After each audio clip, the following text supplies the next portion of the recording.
Председателот Ѓорѓе Иванов има став за престојниот референдум, го соопшти синоќа, но не пред граѓаните на Република Македонија, туку во рамки на посетата на САД.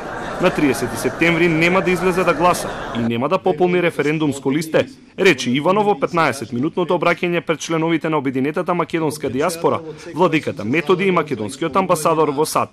Неговото мислење за иднината на државата го искажал далечната 91-а, а синоќа во Детройт ги собра аплаузите на присутните, откако два пати повтори дека ќе го бойкотира референдумот.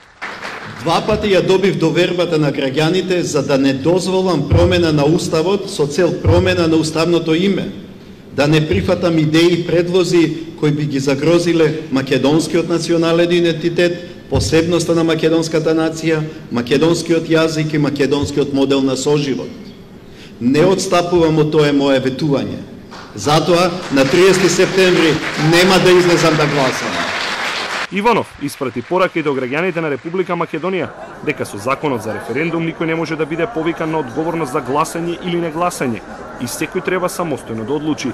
Останатото време за обраќање го искористи уште еднаш да го повтори неговиот став дека договорот од Преспа е штетен за државата.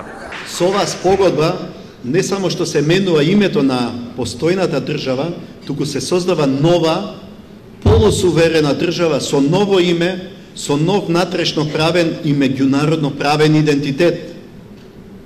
Во согласно со Уставот на Република Македонија, сувереноста извира од граѓаните и им припаѓа на граѓаните. По осамнувањето на говорот на Иванов, реагираше вице-премиерот за евроинтеграција Бујар Османи, кој настрана од владата на Иванов лично му порача дека тој го представува се она што владата сака на 30 септември да го прекине.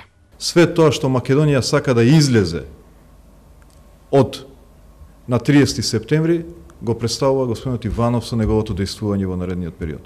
Така да е добро што знаеме што очекуваат граѓаните и јасно го правиме контрастот меѓу тоа што треба да одлучиме во септември. Значи одлуката е меѓу нешто што представува господинот Иванов и нешто што представува целиот западен цивилизиран свет кој што дојде овој месец во Скопје.